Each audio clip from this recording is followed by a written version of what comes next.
You're listening to The Brutally Honest with Cademan. I hope you enjoy.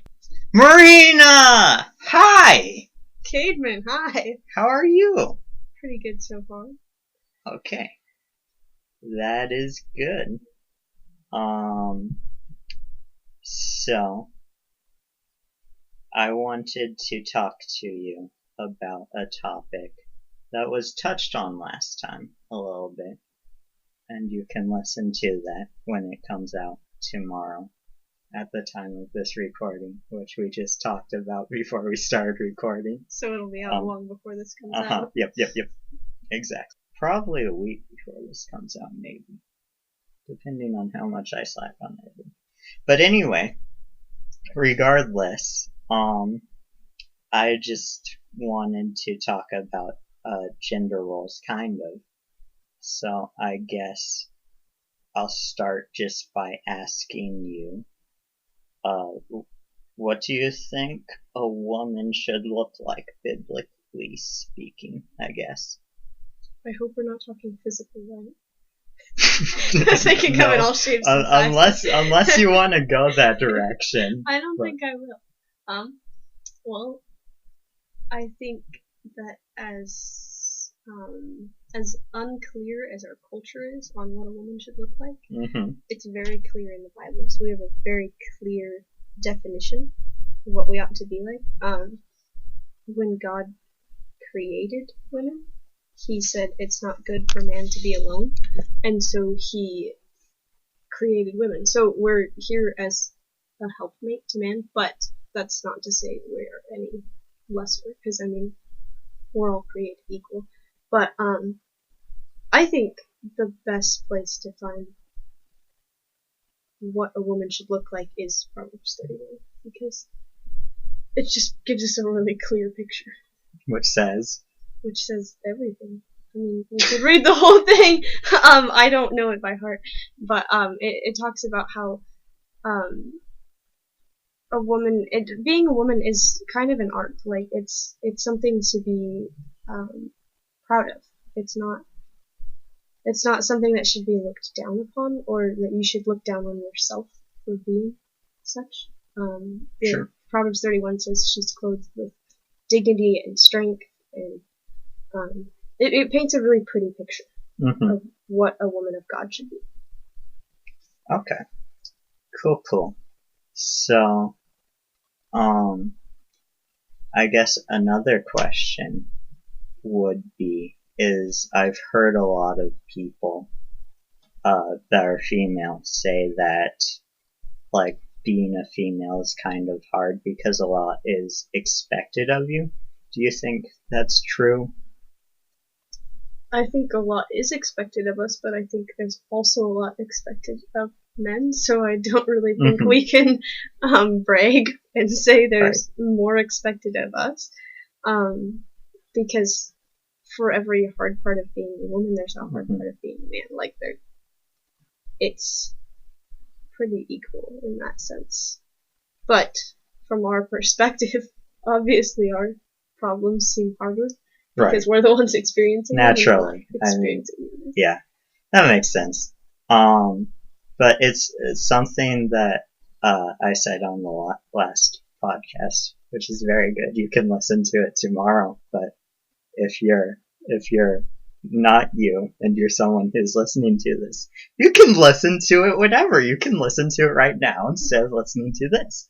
One of the things I said that I think there probably was something to is, it seems like in the world's eyes, it seems like there's lots of things that women are expected to be, and with men it's kind of the opposite, where there's lots of things they're expected not to be. And it is kind of like an area where it's like, yeah, we don't care what you do, just don't do this and don't do that, and probably don't do anything, but just don't do stuff. But like, I think there's especially,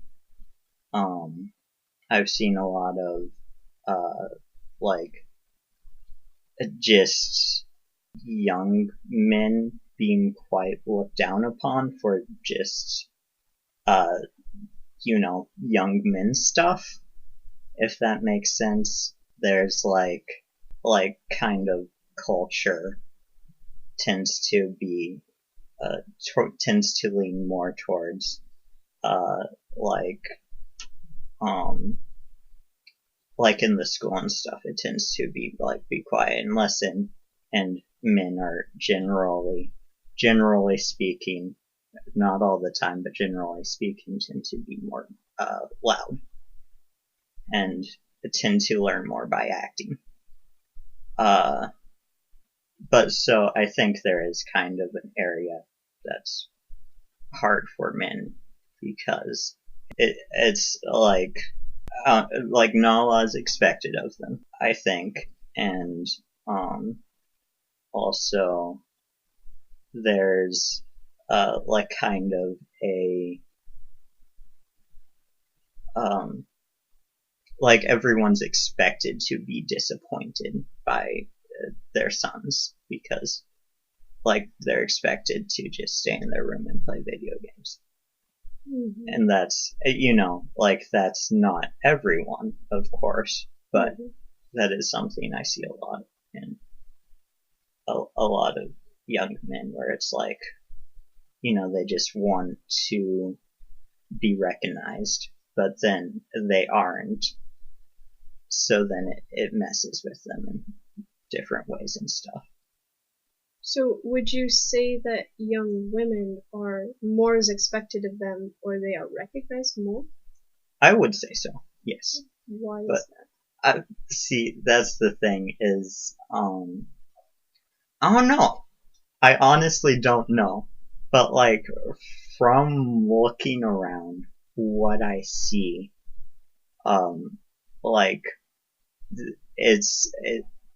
just there's a lot more encouragement for young women than young men. And I don't know why that would necessarily be, and maybe I can guarantee that's not the case in every single corner of the world. But from my experience, the circles I've been in, that's what I see. I mean, it makes sense, and in a way that could just be because women tend to express their emotions more. Mm-hmm. So there often are more groups of women who decide to get together, to talk, to learn, to teach, to mentor, and all that stuff, whereas mm-hmm. men kind of don't always put that out there, and so sometimes it's harder for them to find community in ways mm-hmm. that they will be encouraged and all that. But as for low expectations for men, I think it goes both ways. I think the world has low expectations for young men and young women. Yeah, probably.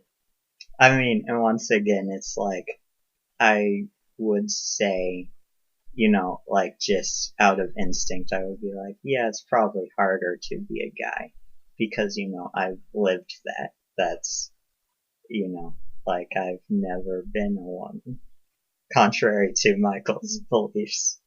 That was a joke from last time. Can't wait to watch tomorrow's Yep.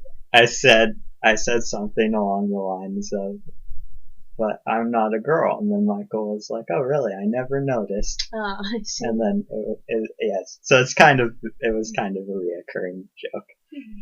But regardless, I'm not. So. It's good. There you go. Yeah, just, I identify more with the struggles of young men than young women because mm-hmm. that's something that, I lived through. And, I saw areas where I was hurting, and I see that in lots of other young men. So, I don't know. And that's not to say I never see, young women hurting or anything. See, I, from the other point of view, uh-huh. would be tempted to automatically say that young women have it harder mm-hmm. because I have that perspective. But at the same time, I don't actually think that either is harder than the other because each brings its struggles. I was talking to someone the other day about how, the whole feminism movement mm-hmm. and how women are saying we want the same rights as men. And they want to do those same good things that men get to do. But then on the flip side, they forget that there are also some pretty bad things that men have to do, and they only want the good. So that would equal them having the good and bad of being a woman and the good of being a man, right? But not any of the bad. So it still kind of is it makes it unfair in that way because they, from my perspective, I may think that I have it harder than you because I can't see everything on your side. So I just see, oh, look at what an easy life Cademan has. I want that. But if I'm only taking the easy things, then I'm not actually getting the same rights as a man. So if the feminist movement were to embody that they want everything of being a man, I think it would be a lot harder than they think. Right. Because they're taking the good end. Well, and from my understanding, like, once again, I can't say I've never been a woman, but like from my understanding of like, studies that have been done and stuff, it just generally men are, I think, like they can handle a lot more in certain ways. I think like in the idea of military, like seeing like the graphic stuff that comes along with that affects men a lot less than it affects women. And I think I don't know. I think it's just because it's easier for men to separate stuff than it is for women, if that makes sense. And for good reason, because men and women were created for different earthly purposes. So if the women are the ones who are primarily the caregiver of the child, they need more of an emotional outlook. If the man is the one to protect the family, then he needs to not have quite as an emotional outlook. And so it would make complete sense for guys to have a lot easier time in the military than women would. Right. And that's interesting, bringing up the point of parenting, not parroting, parenting, because I've seen like looking into parenting and statistics and stuff. It's you need both a mom and a dad in order to have a healthy household. And like something that's interesting about that is that lost my train of thought. Oh no, there it is. Okay. So if it's biological parents, if you're living with both your biological parents, that's more likely to be healthy for you, essentially. Now, that's not to say that, every situation where you may end up with not your biological parents is bad, but, it's the family was meant to be built a certain way, and, like areas where it doesn't work in necessarily that certain way just aren't as good as if it was completely built on how it's supposed to be, which is really interesting. And just like the part like a dad plays, like there's a lot of stuff that I've heard, and like I haven't looked into it probably as much as I should, but apparently statistically, and this is interesting, but statistically, if the dad goes to church, then the children are more likely to continue going to church after like college and they're moved out and stuff. But if it's the mom that goes to church and the dad's either not in the picture or just doesn't go to church or whatever, it's significantly less. Which makes complete sense because the man is the head of the household. And to have him doing something or starting something like that, the rest of the family will want to follow after. In a regular, healthy family, obviously there are exceptions. There are kids who grow up without parents who go to church, and there are kids who grow up in a perfectly healthy Christian home who do not. Right. And that's also something that should be clarified, is that, like I was saying, not every time someone's not with their biological parents is a bad thing. Not every time someone's just with their mom, it's a bad thing. Mm-hmm. Just the closer you are to how it's meant to be, the better it is for the children. Yeah. And it's like, it's funny because it's like you look at it and like the information just points exactly towards what the Bible says about how a family should be. Mm-hmm. And it's like, wow, it's almost like the Bible said that because that's what's beneficial for people. Mm-hmm. I took, what was it? It was a communications class last semester. It was a family communication class from a secular college, secular class, secular teacher. But it was amazing, the statistics she gave and how so many of them line straight up to the Bible. And I was like, well, no wonder. It's, like, there's such proof that children do better when they have a mother and a father, and when the mother is playing the role of the mother and the father is playing the role of the father. And I was like, that's perfect proof from a secular class that the family should be how God designed it. Yeah.